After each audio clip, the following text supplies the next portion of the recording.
کا حکم ہر کسی کو ہے، ساری مخلوق کو ہے۔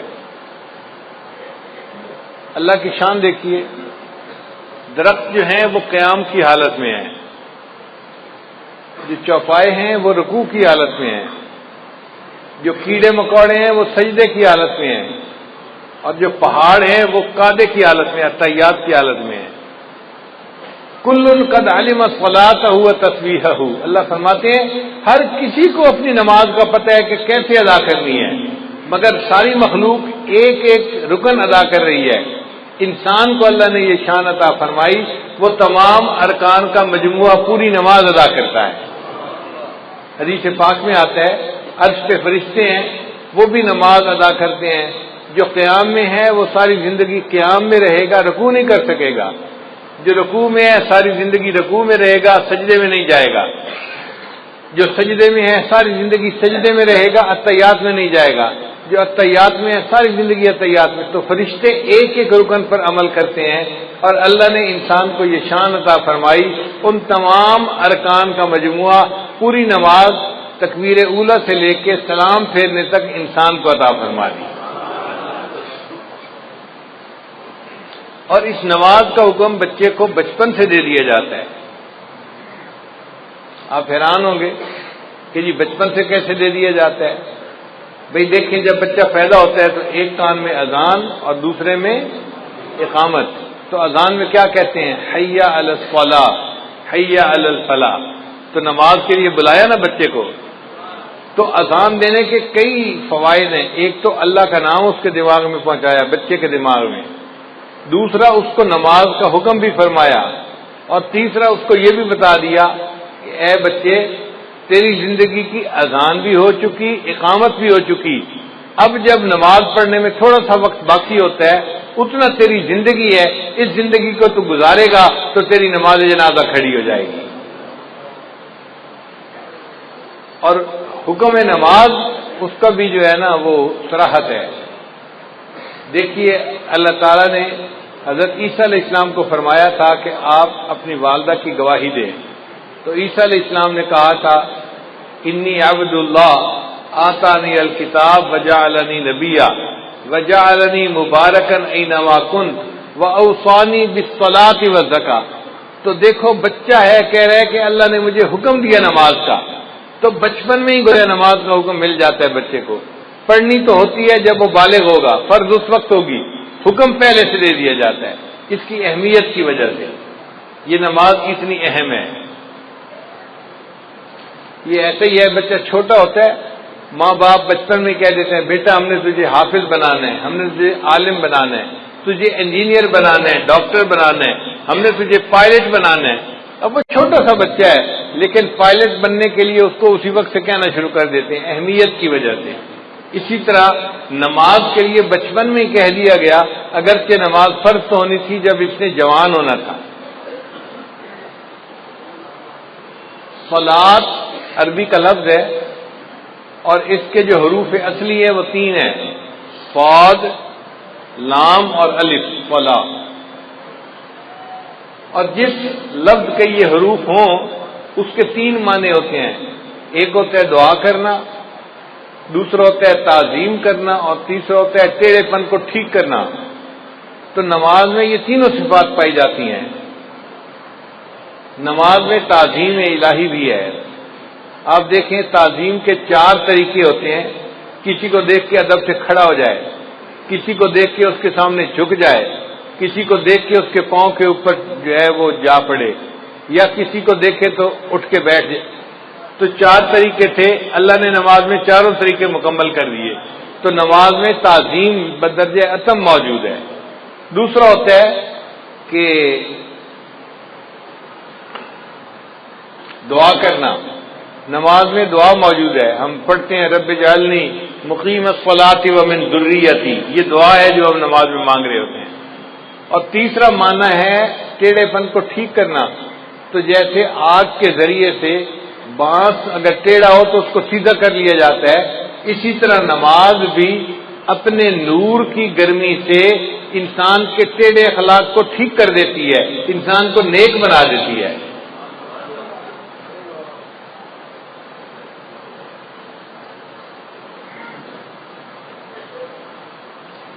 اب ایک نقطہ اور بھی ہے کہ 5 نمازیں اللہ نے کیوں بنائی؟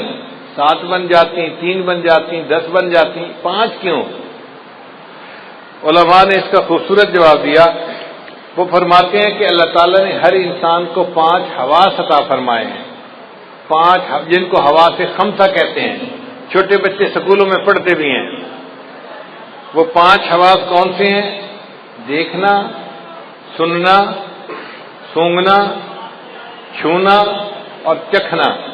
یہ 5 حواس ہیں جو اللہ نے ہر بندے کو عطا فرمائے ہیں، اور 5 حواس پر شکریہ ادا کرنے کے بدلے اللہ نے ان پر 5 نمازیں فرض فرما دی۔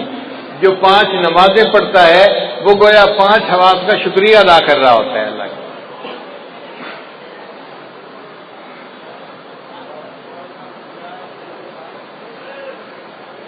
بعض علماء نے کہا کہ 5 نعمتیں بنیادی ہیں: کھانا، پینا، کپڑا، مکان، بیوی۔ اب یہ ہر بندے کو ان کی ضرورت ہوتی ہے، تو اللہ نے 5 نمازیں اس لیے فرض ادا فرمائی کہ میرے بندے 5 نمازیں پڑھنے سے تم 5 نعمتوں کا شکر ادا کرنے والے بن جاؤ گے۔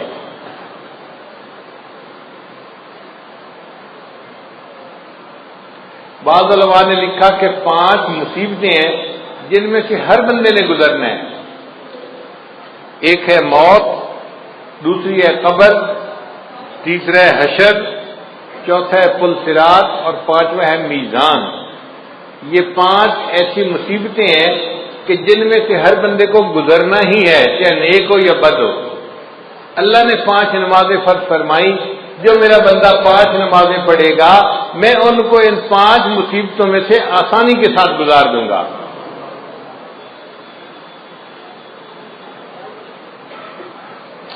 اب سوال پیدا ہوتا ہے کہ اللہ تعالیٰ نے فجر کے وقت نماز کو فرض فرمائی، تو علماء نے جواب دیا کہ حضرت آدم علیہ السلام کو اللہ نے رات کے وقت اتارا تھا زمین پر، تو وہ بڑا اللہ کے سامنے روئے، دعائیں مانگی۔ جب صبح کی روشنی ہوئی تو انہوں نے شکرانے کی نماز پڑھی، تو حضرت آدم علیہ السلام کے شکرانے کی نماز کی وجہ سے اللہ نے امت کو فجر کی نماز عطا فرمائی کہ تم بھی اپنے والد اکبر کی طرح سے اپنے اعمال کا شکریہ ادا کرنے والے بن جاؤ گے۔ پھر دوسرا، جنت میں جو اللہ تعالیٰ کا دیدار ہوگا وہ صبح کا وقت ہوگا، جیسے طلوع ہونے سے پہلے کا وقت ہوتا ہے نا، اس طرح کا وقت ہوگا۔ تو اللہ تعالیٰ نے فرمایا میرے بندو تم دنیا میں فجر کی نماز پڑھو گے تو اس کے بدلے تمہیں میں جنت میں اپنا دیدار عطا فرما دوں گا۔ پھر حضرت یوسف علیہ السلام نے بھی شکرانے کے نوافل پڑھے تھے۔ بھائیوں نے جب ان کو کنویں میں ڈال دیا تھا تو کنواں تھا اور یوسف علیہ السلام بچے تھے، اب کنویں کی تنہائی بھی تھی، اوپر سے رات کا اندھیرا بھی آ گیا، تو یوسف علیہ السلام بڑے غمزدہ تھے۔ ایک تو بھائیوں نے زیادتی کی اور دوسرا تنہائی تھی اور اندھیرا تھا، اور وہ سمجھ رہے تھے کہ شاید اب مجھے باقی زندگی اندھیرے میں ہی گزارنی پڑے گی۔ جب تہجد کا وقت ہوا تو یوسف علیہ السلام بڑے پریشان تھے۔ حدیث پاک میں آتا ہے انہوں نے اس وقت دعا مانگی، اے اللہ میری پریشانی کو بھی دور کر دے اور جو بھی پریشان بندہ ہے دنیا میں اس کی بھی پریشانی کو دور کر دے۔ اللہ تعالیٰ نے یوسف علیہ السلام کی دعا کو ایسے قبول کیا کہ وہ رات کا ایسا وقت ہوتا ہے ہر پریشان بندے کی پریشانی ختم ہو جاتی ہے۔ آپ دیکھیں کوئی بندہ فوت ہو گیا، گھر کے سارے لوگ پریشان ہیں، سارا دن روئیں گے، رات بھر روتے رہیں گے، آپ دیکھیں گے تہجد کے وقت ان کو بھی نیند آ جائے گی، وہ بھی پرسکون ہو جائیں گے۔ کسی بندے کی بیماری ہو تو آپ دیکھیں کہ تہجد کے وقت ہسپتال میں مریضوں کی حالت پرسکون ہو جاتی ہے۔ تو ہر بندے کی پریشانی تہجد کے وقت میں اللہ کم کر دیتے ہیں۔ یہ یوسف علیہ السلام کی دعا قبول ہوئی، اللہ نے ہر پریشان کی پریشانی کو دور فرما دیا۔ پھر جب صبح کی روشنی ہونے لگی، طلوع ہونے کا وقت ہوا، تو یوسف علیہ السلام نے شکرانے کے نفل پڑے تھے کہ چلو اندھیرے سے تو جان چھوٹی، مجھے پتہ تو چلا نہ کہ یہ روشنی کا وقت آ گیا ہے۔ اب ان کے اس شکریہ کے نماز پڑھنے کو اللہ تعالیٰ نے امت مسلمہ کے لیے بھی پسند فرمایا کہ تم بھی یوسف علیہ السلام کی طرح اس وقت اگر فجر کی نماز پڑھو گے تم بھی اللہ کی نعمتوں کا شکر ادا کرنے والے بن جاؤ گے۔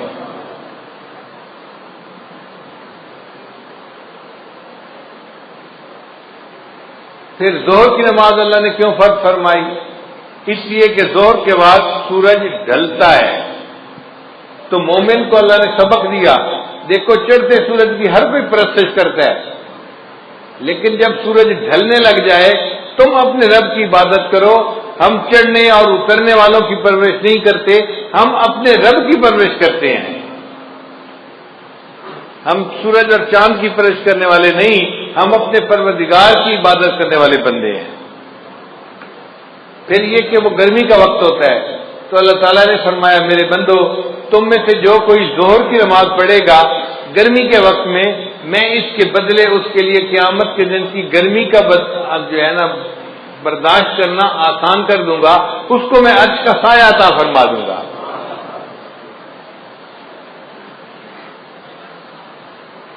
پھر عصر کا وقت وہ وقت ہے کہ جب آدم علیہ السلام نے جنت میں گندم کا دانہ کھایا تھا، تو چونکہ ایک بھول ہو گئی تھی تو اللہ تعالیٰ نے اس وقت نماز کو فرض فرما دیا کہ بندو تم بھی نماز پڑھو، تمہارے جد امجد سے بھول ہو گئی تھی، میں نے اس کو معاف کر دیا تھا، اب تم عصر کی نماز پڑھو گے، تم سے زندگی میں جو کوئی بھول چوک ہوگی میں اس کو بھی معاف فرما دوں گا۔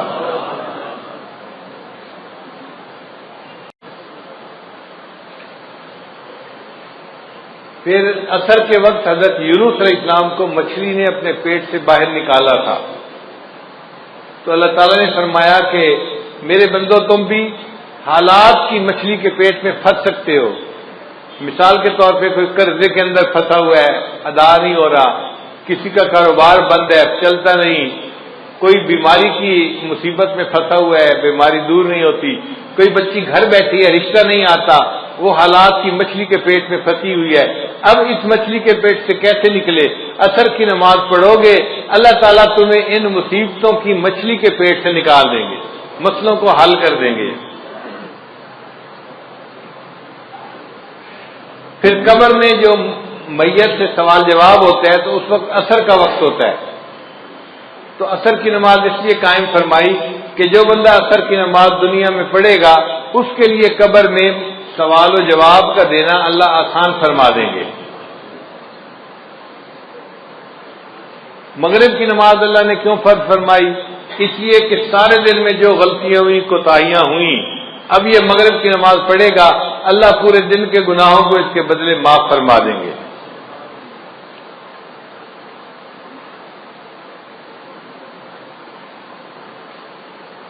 حضرت آدم علیہ السلام کی توبہ اللہ نے مغرب کے وقت قبول فرمائی تھی، تو امت محمدیہ کو مغرب کی نماز دی گئی کہ تم اگر مغرب کی نماز پڑھو گے اس کے بدلے ہم تمہاری زندگی کے سب گناہوں کو معاف کر دیں گے، تمہاری توبہ کو بھی قبول فرما لیں گے۔ اب عشاء کی نماز یہ اس امت کی خصوصیت ہے، پہلے کسی امت کو عشاء کی نماز نہیں ملی، عشاء کی نماز امت محمدیہ ہی کو ملی ہے اصل۔ کیوں کہ نبی علیہ السلام کو جو معراج ملا تھا وہ عشاء کی نماز کے وقت ملا تھا۔ اللہ نے فرمایا میرے محبوب آپ کی امت عشاء کی نماز پڑھے گی، آپ کو تو میں نے جسمانی معراج عطا فرمایا، آپ کی امت کو عشاء کی نماز کے بدلے روحانی معراج عطا فرما دو۔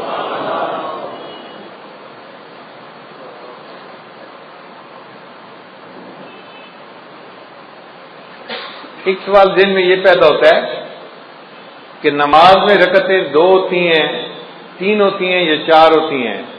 فجر کی 2 رکعت فرض ہے، ظہر کی 4 رکعت فرض ہے، مغرب کی 3 رکعت فرض ہے، تو 2، 3 اور 4 رکعتیں، یہ رکعتوں کا سلسلہ اتنا ایسے کیوں ہے؟ 1 رکعت ہوتی، 2 رکعت ہوتی، کام ختم ہو جاتا، آخر 2 رکعت، 3 رکعت یا 4 رکعت میں کیا حکمت ہے؟ قرآن مجید کی آیت ہے اللہ نے فرشتوں کو بنایا جاعل الملائکۃ رسلا اولی اجنحۃ مثنی و ثلاث و رباع، اللہ نے فرشتوں کو پیدا کیا، بعض فرشتوں کے 2 پر ہیں، بعض کے 3 اور بعض کے 4۔ اللہ نے فرمایا کہ میرے محبوب صلی اللہ علیہ وسلم فرشتوں کو میں نے پرواز عطا کی 2 پروں سے، 3 پروں سے، 4 پروں سے، اب آپ کی امت نماز پڑھے گی، رکعتیں 2 ہوں گی، 3 ہوں گی، 4 ہوں گی، جیسے فرشتوں کو روحانی ترقی میں نے عطا فرمائی، آپ کی امت کو ان فرائض کی رکعتیں پڑھنے پر میں روحانی ترقی عطا فرما دوں گا۔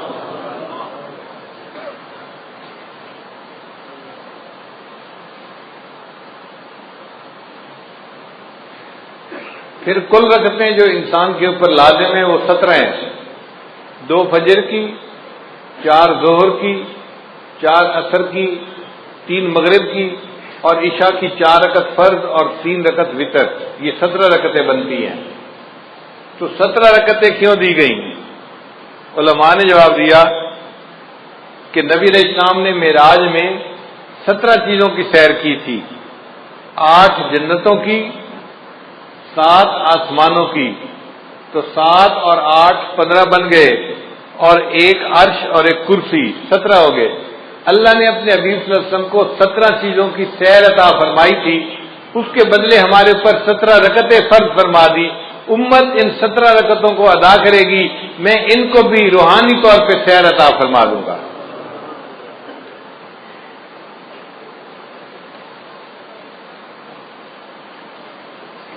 نماز معراج کیوں ہے اور عبادت معراج کیوں نہ بنی؟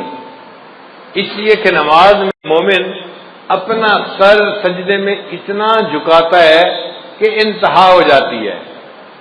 اس لیے اگر کہیں گھاس والی جگہ ہو اور نماز پڑھنی پڑے تو بندہ اگر گھاس کے اوپر پیشانی لگا کے اٹھا لے تو سجدہ نہیں ہوتا، یا کوئی فوم کا گدا ہو اور بندہ اوپر پیشانی لگا کے اٹھا لے تو سجدہ ادا نہیں ہوتا۔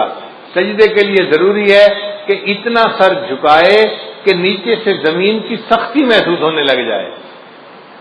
جب سختی نیچے سے محسوس ہوگی، اب سر نیچے جا ہی نہیں سکتا، تب سجدہ مکمل ہوگا۔ اللہ نے فرمایا میرے بندے تو نے سجدہ کرنے میں اپنے سر کو جھکانے کی انتہا کر دی، اس حالت میں میرے بندے میں نے تجھے اٹھانے کی انتہا کر دی، میں نے تجھے معراج عطا فرما دیا۔ اس لیے سجدے کی حالت میں مومن معراج کی حالت میں ہوتا ہے۔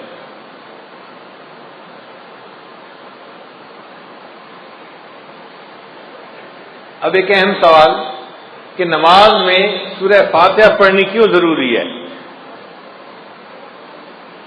نبی اسلام نے ارشاد فرمایا ان الصلاۃ تنہا، نبی اسلام نے فرمایا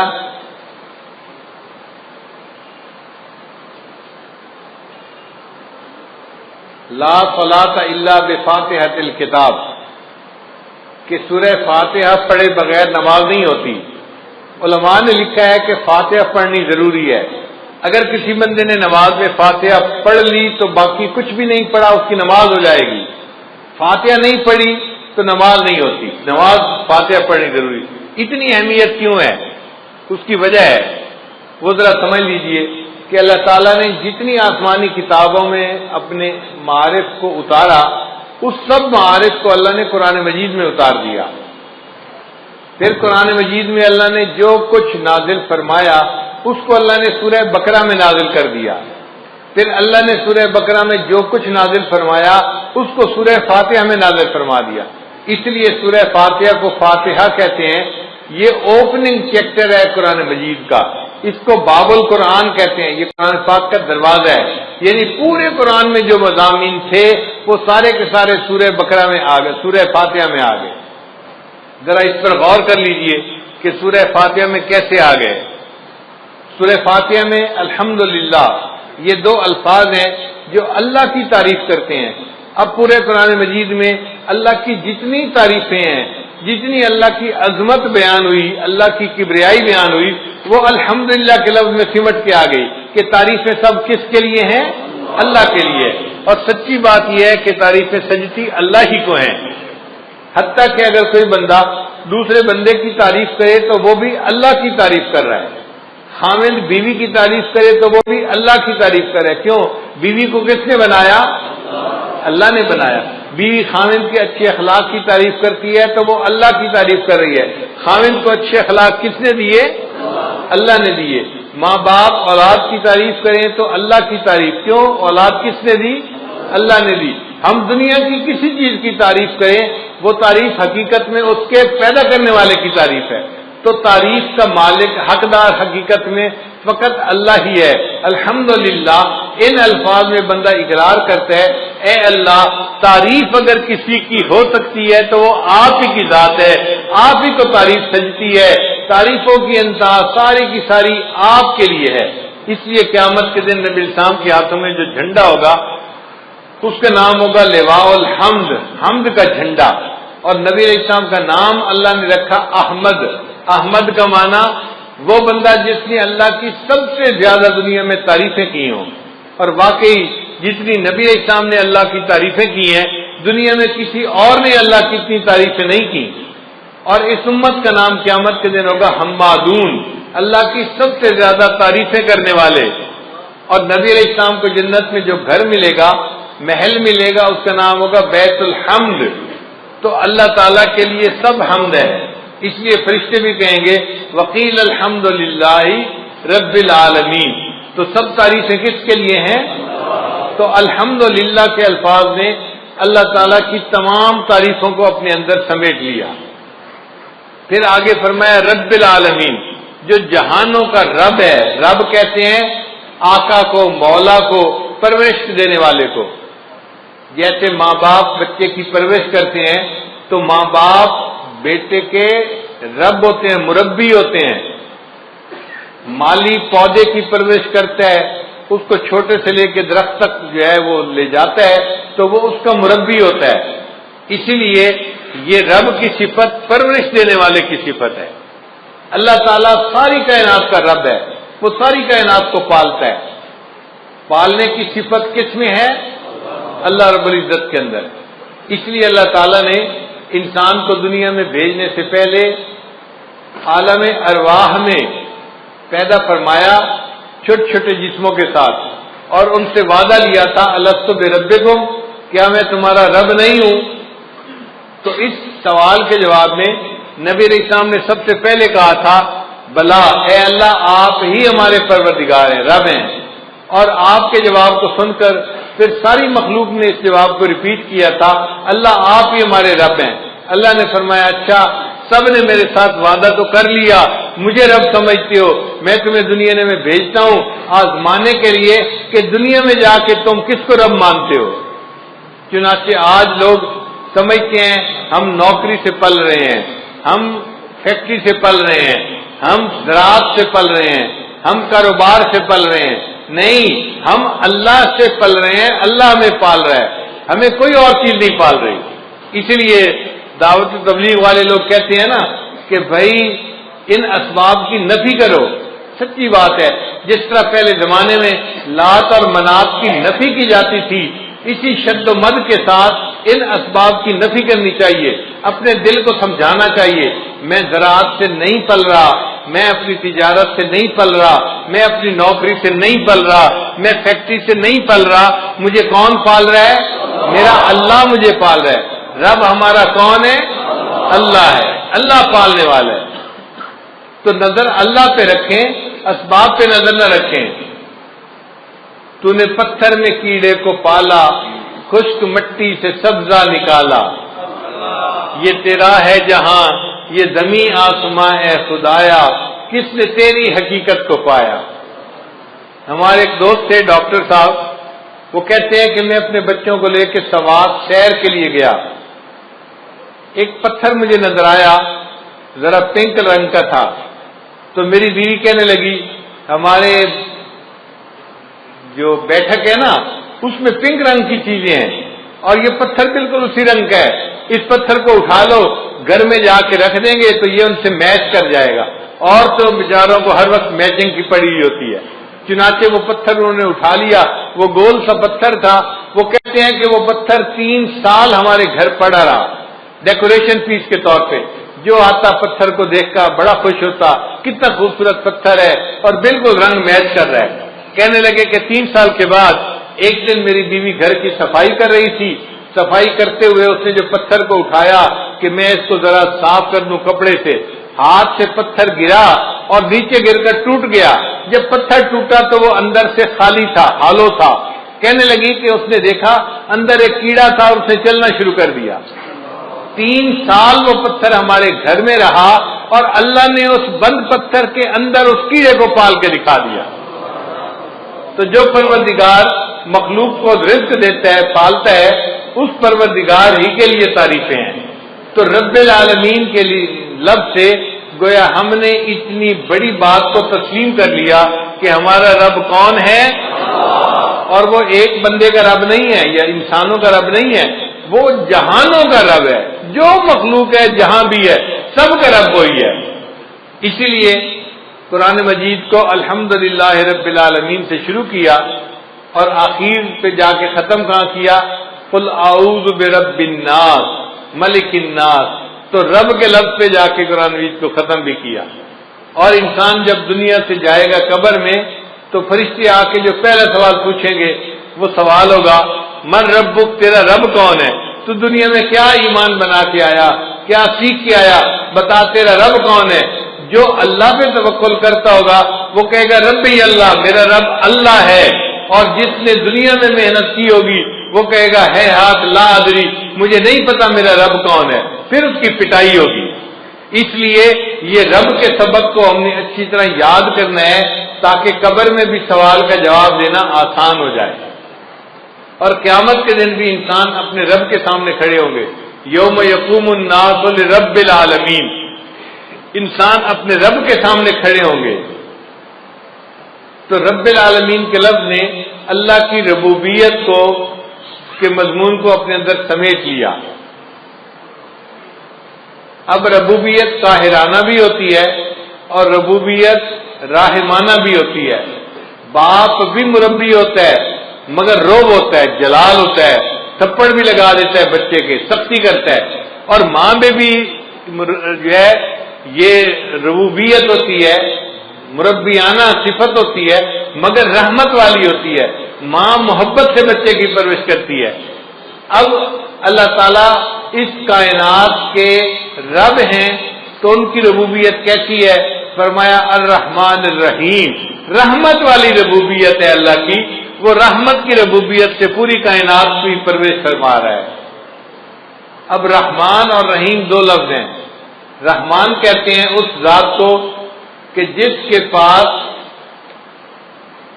بے انتہا خزانے ہوں، اور رحیم کہتے ہیں کہ اس کے خزانے استعمال بھی بے انتہا ہو رہے ہوں. 2 صفتیں ہوتی ہیں، بندے کے پاس پیسہ بھی بہت زیادہ ہو اور دل بھی بہت بڑا ہو کہ اپنے پیسے کو غریبوں پہ تقسیم بھی کر رہا ہو. کئی مرتبہ بندہ سخی تو بڑا ہوتا ہے، پیسے ایک ڈھیلا پیسے کا نہیں ہوتا، اس کی سخاوت کس کام کی؟ یا بندے کے پاس پیسہ تو بہت ہوتا ہے، خرچ کرنے کی صفت نہیں ہوتی تو پیسہ کس کام کا؟ مزہ تو تب ہے کہ پیسہ ہو بھی بہت زیادہ اور خرچ کرنے کی عادت بھی خوب ہو اس کی. اللہ تعالیٰ میں یہ دونوں صفتیں موجود ہیں. اللہ کے پاس رحمتوں کے خزانے بھی بے انتہا ہیں اور اللہ کی رحمت خرچ بھی بے انتہا ہو رہی ہے، اپنے اور پرائے سب پہ خرچ ہو رہی ہے. رحمان کہتے ہیں اس کو جو دنیا میں اپنے اور پرائے سب پر رحمت فرماتا ہے. دیکھیں دنیا میں کافروں کو جو رزق ملتا ہے کون دیتا ہے؟ کافروں کو اولاد کون دیتا ہے؟ صحت کون دیتا ہے؟ رزق کھانے کو کون دیتا ہے؟ اللہ دیتا ہے. وہ کتنا رحیم ہے، رحمان ہے کہ جو ایمان والوں کو بھی رحمت نواز رہا ہے اور کافروں کو بھی رحمت سے نواز رہا ہے. تو اپنے اور پرائے سب کو وہ ایمان والوں کو بھی دیتا ہے، وہ وفاداروں کو بھی دیتا ہے، وہ دنیا میں غداروں کو بھی دیتا ہے. وہ بڑا کریم آقا ہے. اور قیامت کے دن اللہ تعالیٰ ایمان والوں کے ساتھ خاص رحمت فرمائیں گے. وَكَانَ بِالْمُؤْمِنِينَ رَحِيمًا. پھر رحمان کہتے ہیں کہ جس کی رحمت دنیا میں خاص ہو، اور رحیم کہتے ہیں کہ جس کی رحمت آخرت میں خاص ہو. تو رحمان اور رحیم کے 2 لفظ لانے سے عجیب مضامین کو سمیٹ لیا گیا. اب پورے قرآن مجید میں رحمت کے جتنے مضامین ہیں وہ رحمان اور رحیم کے لفظ کے اندر سمٹ کے آ گئے. پھر اس کے بعد فرمایا مالک یوم الدین، اللہ تعالیٰ قیامت کے دن کا مالک ہے. ایک ہوتا ہے قیامت کے دن کا منصف ہونا، قاضی ہونا، بھائی دیکھیں جو قاضی ہوتا ہے نا وہ قانون کا پابند ہوتا ہے، وہ ملزم کی فیور نہیں کر سکتا، وہ کہتا ہے جی مجھے تو قانون کے مطابق فیصلہ کرنا تھا، میں تو مجبور تھا، میں فیور نہیں کر سکتا۔ اللہ تعالیٰ قیامت کے دن کے صرف منصف نہیں مالک بھی ہیں، اور مالک کو اختیار ہوتا ہے وہ جس کی چاہے فیور کرے اور جس کو چاہے معاف فرما دے۔ تو اللہ نے فرمایا میں قیامت کے دن کا مالک ہوں، میں جس کو چاہوں گا قیامت کے دن اس کو معاف فرما دوں گا، اس کی بخشش فرما دوں گا۔ تو مضمون جتنا قیامت کا پورے قرآن مجید میں آیا اس کو مالک یوم الدین کے الفاظ نے اپنے اندر سمیٹ لیا۔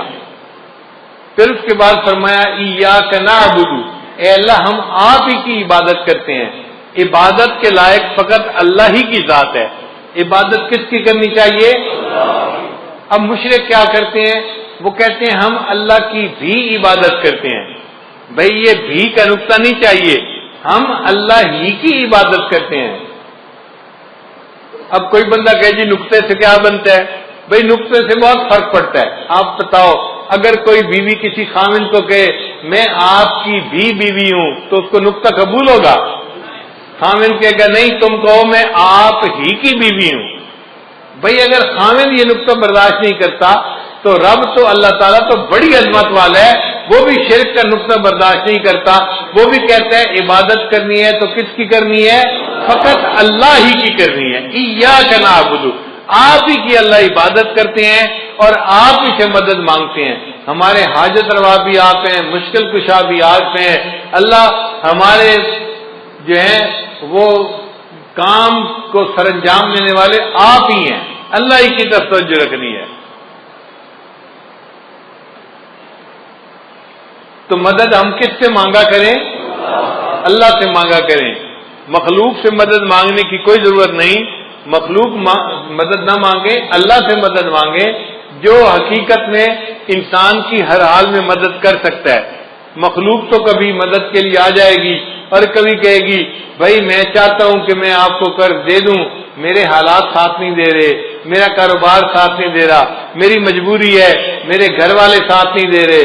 تو مخلوق تو مجبور ہوتی ہے، دوسرے کی مدد نہیں کر سکتی، ایسے مجبوروں سے مدد کیا مانگنا؟ مدد اس سے مانگو جس کو کوئی مجبوری نہیں، وہ جب چاہے جہاں چاہے جس کی چاہے ہر حال میں مدد کر سکتا ہے۔ اس کے بعد فرمایا اہدنا الصراط المستقیم، اللہ ہمیں سیدھے رستے کی رہنمائی فرما دیجیے۔ چنانچہ سب سے اہم چیز جو انسان کو مانگنی چاہیے وہ ہدایت ہے۔ اللہ سے یہ دعا مانگے اے اللہ مجھے سیدھے رستے کی رہنمائی فرما دیجیے۔ چنانچہ قرآن مجید میں ہدایت کے جتنے مضامین تھے وہ اہدنا الصراط المستقیم کے اندر سمٹ کے آ گئے۔ اب اللہ نے آگے بتا دیا کہ سیدھا رستہ کون سا ہے، تو یہ نہیں کہا کہ صراط القرآن والحدیث، قرآن اور حدیث کے رستے پہ چلنا وہ سیدھا راستہ ہے۔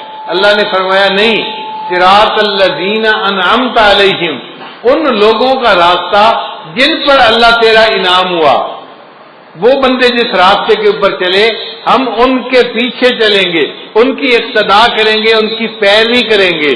تو نیک بندوں کی پیروی کرنے کو سیدھا راستہ بتایا گیا۔ اس لیے ہم جو اپنے بڑوں کی اقتداء کرتے ہیں حقیقت میں ہم اللہ کے نیک بندوں کی پیروی کر رہے ہوتے ہیں۔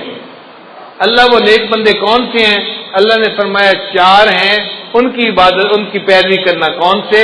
من النبیین والصدیقین والشہداء والصالحین، انبیاء، صدیقین، شہداء اور صالحین، ان 4 کی بات ماننا، ان کے راستے کے اوپر چلنا، تو سیدھے راستے پر چلنے والے بن جاؤ گے۔ تو 4 کی ماننا اور 4 کی مت ماننا۔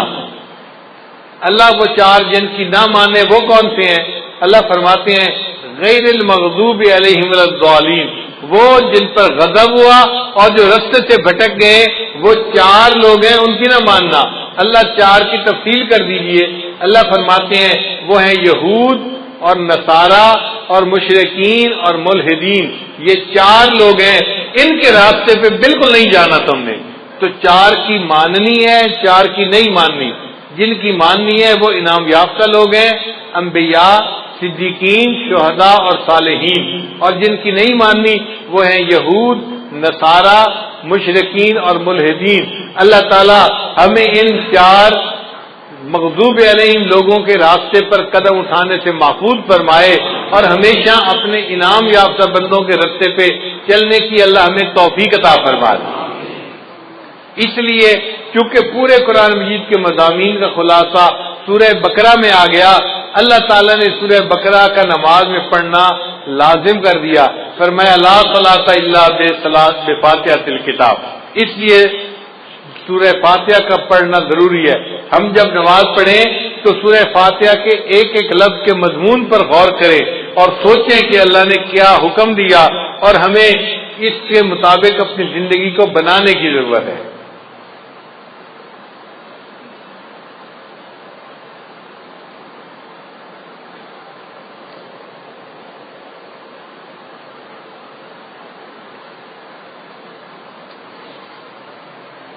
اب ایک اور نقطہ، آخر اللہ تعالیٰ کو نماز اتنی پسند کیوں ہے کہ نبی علیہ السلام نے فرمایا مومن اور کافر کے درمیان فرق کرنے والی چیز نماز ہے، اور جو بندہ نماز پڑھے گا اللہ تعالیٰ اس کے سارے دن کے کاموں کا ذمہ دار بنے گا، اللہ اس کے کاموں میں اس کی مدد کرے گا اور اس کی اللہ تعالیٰ ہر حال میں جو ہے وہ پشت پناہی فرمائیں گے۔ تو نماز آخر اتنی پسند کیوں ہے، اللہ کیوں خوش ہوتے ہیں؟ علماء نے اس کا جواب دیا کہ جب مومن نماز پڑھتا ہے تو اس سے شکل جو ہوتی ہے نا وہ احمد کے لفظ کی بنتی ہے۔ قیام میں ہماری حالت الف کی مانند ہوتی ہے، رکوع میں ہماری حالت ہا کی مانند ہوتی ہے، اور سجدے میں ہماری حالت میم کی مانند ہوتی ہے، اور اتحیات میں ہماری حالت دال کی مانند ہوتی ہے۔ اب سب ارکان کو جمع کرو تو کون سا لفظ بنا؟ احمد کا لفظ بنا، اور احمد اللہ کے محبوب کا نام ہے۔ اللہ فرماتے ہیں میرے بندے تو نماز میری پڑھ رہا ہے لیکن تیرا جسم میرے محبوب کے نام کی شکل بنا رہا ہے، تو مجھے میرے محبوب کی یاد دلا رہا ہے، اس حال میں مجھے تیرے اوپر بھی پیار آ رہا ہے، تجھ سے بھی مجھے محبت ہو گئی۔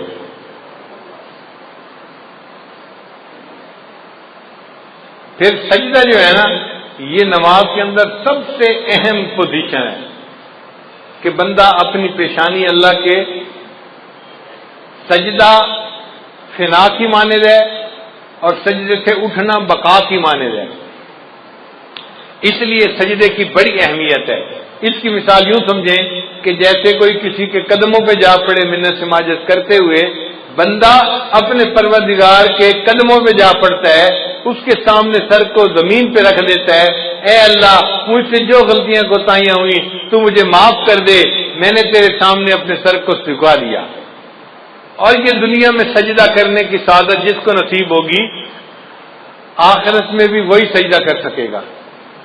قرآن مجید میں ہے اللہ تعالیٰ قیامت کے دن بندے کو کھڑا فرمائیں گے اور پھر ان کے سامنے ساق کی تجلی فرمائیں گے، یوم یکشف عن ساق، اور جب تجلی فرمائیں گے تو جو نمازی ہوں گے وہ سارے سجدے میں جا پڑیں گے، اور جو نماز نہیں پڑھتے ہوں گے ان کی کمر جو ہوگی نا وہ بالکل سیدھی ہو جائے گی، سخت ہو جائے گی، اور وہ سجدہ کر ہی نہیں سکیں گے، وہ سجدے سے محروم ہو جائیں گے۔ ہم دنیا میں غیب کے سجدے کرتے پھر رہے ہیں، دنیا میں غیب کا سجدہ ہے، محبوب سامنے تو نہیں ہے، مگر ایک وقت آنے والا ہے کہ ہمیں ایسا بھی سجدہ اللہ عطا فرمائیں گے کہ جب اللہ کا دیدار ہو رہا ہوگا، اس کی ساتھ کا دیدار ہوگا، اور اس وقت ہم شہود کا سجدہ کریں گے۔ وہ خوش نصیب لوگ ہوں گے جو شہود کا سجدہ کریں گے اور اللہ سے اس کی نعمتوں کو پانے والے بن جائیں گے۔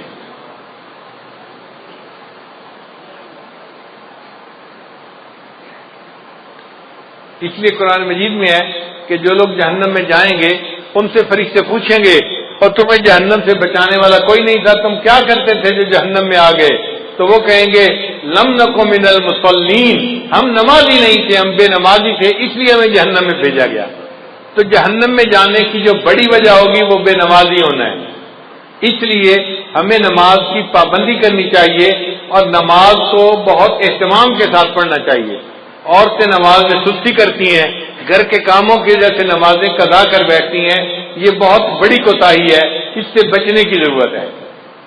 اور ایک نقطہ یاد کر لیجئے کہ اگر نماز پڑھنا اور یا کوئی کام کرنا، دو آپشن سامنے آئیں تو ہمیشہ نماز پہلے پڑھیں، کام کو پیچھے چھوڑیں۔ لوگوں کی عادت ہوتی ہے اور جی یہ کام کر لیتے ہیں پھر نماز پڑھ لیں گے، نہ یہ بڑی غلطی ہے۔ پہلے نماز پڑھیں پھر کام کریں۔ عورتیں یہی تو کہتی ہیں میں مہمانوں کو چائے دے دوں پھر نماز پڑھ لیتی ہوں، اور مہمانوں کو چائے دیتے دیتے نماز قضا ہو جاتی ہے۔ میں یہ کام کر لوں پھر نماز پڑھ لوں گی، اور اس کام کے کرتے کرتے نماز قضا ہو جاتی ہے۔ تو عورتیں یہ بات توجہ سے سنیں، جب نماز اور کسی کام کے درمیان چوائس آئے تو کس کو چوز کرنا چاہیے؟ نماز کو چوز کرنا چاہیے، نماز کو مقدم کرنا چاہیے۔ ہم نماز کو چوز کریں گے، اللہ اس کے بدلے دنیا کے کاموں میں ہماری مدد فرما دیں گے۔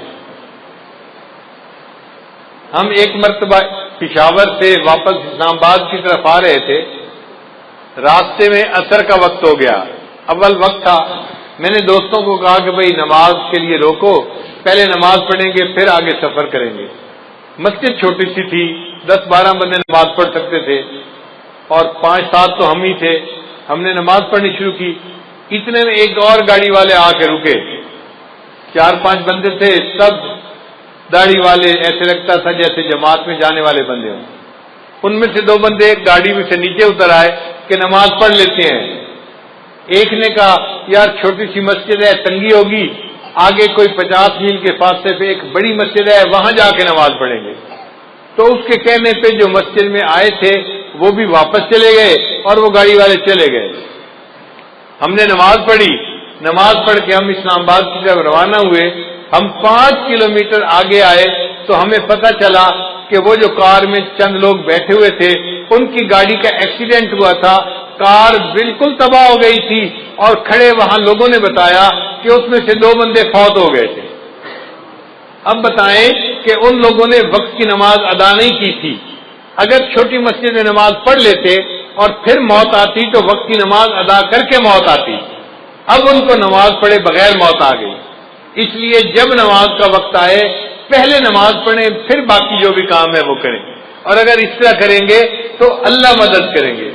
ایک عرب کا واقعہ سن لیں، میں اپنی بات کو مکمل کرتا ہوں کہ وہ دیہاتی آدمی تھا اور اس کا نہری پانی کا معاملہ تھا اور زمین میں پانی دینے کا مسئلہ تھا۔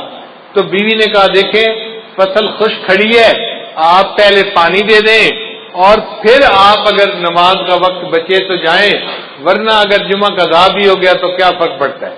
اس نے کہا ہرگز نہیں، میں جا کے جمعہ پڑھوں گا اور پھر بعد میں آ کے دیکھوں گا پانی کا وقت بچتا ہے یا نہیں بچتا۔ دونوں وقت ایک جیسے تھے، ادھر جمعے کا وقت تھا، ادھر پانی کا وقت تھا۔ خیر بیوی چپ ہو گئی۔ اب جب وہ جمعے کے لیے نکلنے لگا نا تو پتہ چلا کہ ان کا جو اونٹ تھا وہ کہیں بھاگ گیا تھا۔ تو بیوی نے پھر شور مچایا، دیکھیں ہمارے پاس اونٹ اتنا قیمتی ہے، سواری کے کام آتا ہے، اور ہم دوسرا اونٹ تو خرید نہیں سکتے، اونٹ کہیں کھل کے چلا گیا ہے، ابھی تو قریب ہوگا، آپ اونٹ کو ڈھونڈ لیں مل جائے گا، جمعہ بعد میں پڑھ لینا، زور پڑھ لینا اور اونٹ کو تلاش کر لینا۔ اس نے کہا کہ نہیں، میں پہلے جمعہ پڑھوں گا، بعد میں آ کے اونٹ کو تلاش کروں گا۔ وہ بندہ خیر جمعہ پڑھنے چلا گیا۔ اللہ کی شان دیکھیں، جب جمعہ پڑھ کے گھر واپس آیا کیا دیکھتا ہے کہ اونٹ دروازے کے اوپر بندھا ہوا ہے۔ اس نے بیوی سے پوچھا یہ اونٹ کیسے آیا؟ بیوی کہنے لگی میں گھر بیٹھی آٹا گوندھ رہی تھی کہ مجھے باہر کتوں کے بھونکنے کی آواز آئی، میں نے گھر کا دروازہ کھول کے دیکھا تو میں نے دیکھا کہ 4-5 کتے اس کے پیچھے لگے ہوئے تھے اور یہ اونٹ بھاگتا ہوا اپنے گھر واپس آ رہا تھا۔ جب یہ دروازے کے قریب پہنچا تو میں نے اس کی مہار پکڑ کے دروازے کے ساتھ باندھ دیا، اللہ نے کتوں کے ذریعے سے اونٹ کو ویسے ہی گھر پہنچا دیا۔ اس نے کہا چلو اللہ نے میرا ایک کام تو کر دیا، اب میں جاتا ہوں اور جا کے زمین کو پانی بھی لگاتا ہوں۔ اللہ کی شان جب وہ پانی لگانے کے لیے گیا تو کیا دیکھتا ہے اس کی پوری زمین کو پانی لگا ہوا ہے۔ وہ بڑا حیران کہ یہ پانی کیسے لگ گیا میری زمین کو۔ ابھی وہیں کھڑا تھا کہ اس کا جو ہمسایہ تھا نا دیہاتی، وہ آیا زمیندار اور کہنے لگا بھئی مجھے معاف کرنا، میں نے اپنی زمین کو پانی لگانا تھا، میرا نمبر پہلے تھا، آپ کا نمبر بعد میں تھا۔ جب میں نے اپنی زمین کو پانی لگایا تو میرے اور تمہارے زمین کے درمیان جو سوراخ بنا ہوا تھا نا وہ کھلا ہوا تھا، مجھے اس کا پتہ نہیں تھا، میں اپنی زمین کو پانی لگاتا رہا، جب لگا کے دیکھا تو تمہاری زمین کو پورا پانی لگ چکا تھا۔ اللہ نے جمعہ کی نماز پڑھنے کے بدلے اس کی زمین کو پانی بھی لگوا دیا اور اس کے اونٹ کو بھی واپس گھر پہنچا دیا۔ ہم اگر نماز پڑھیں گے اللہ تعالی ہمارے کاموں کو سنواریں گے اور ہماری سرپرستی فرمائیں گے، اس لیے نماز کو اہمیت دینی چاہیے اور ہرگز قضا نہیں کرنی چاہیے۔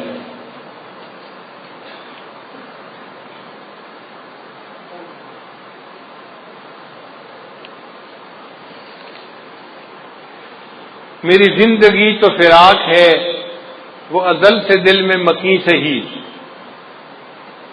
اللہ تعالیٰ ازل سے ہے دل میں، مگر دنیا میں ہے تو فراق نا۔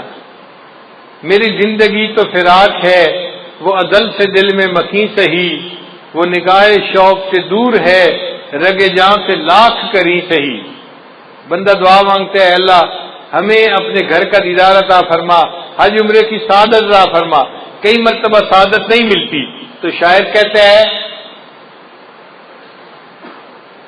تیرا درد تو ہم کو نہ مل سکا، تیرے راہ گزر کی زمین سے ہی۔ تیرا درد تو ہم کو نہ مل سکا، تیرے راہ گزر کی زمین سے ہی۔ ہمیں سجدہ کرنے سے کام ہے، جو وہاں نہیں تو یہی صحیح۔ اللہ سجدہ کرنا ہے نا، وہاں جا کے نہیں کر سکے تو یہاں پہ جو سجدہ کرتے ہیں۔ اور آخر پہ کہتے ہیں، سرے طور ہو سرے حشر ہو، ہمیں انتظار قبول ہے۔ آج دنیا میں ہم غیب کے سجدے کرنے ہیں، اللہ ہمیں قیامت کے دن دیدار کے ساتھ سجدہ عطا فرمائیں گے۔ سرے طور ہو سرے حشر ہو، ہمیں انتظار قبول ہے۔ وہ کبھی ملے وہ کہیں ملے، وہ کبھی صحیح وہ کہیں صحیح۔ اللہ ملنے کا وعدہ تو کرے، کہیں ملنے کا وعدہ کرے، کبھی ملنے کا وعدہ کرے، ہم انتظار کرنے کے لیے تیار ہیں، مگر ہم آپ کا دیدار کر کے رہیں گے اور قیامت کے دن آپ کے قدموں پہ سر سجدے میں ڈال کر رہیں گے۔ اللہ تعالی ہمیں نماز کا پکا پابند بنا دے۔ وآخر دعوانا ان الحمد للہ رب العالمین۔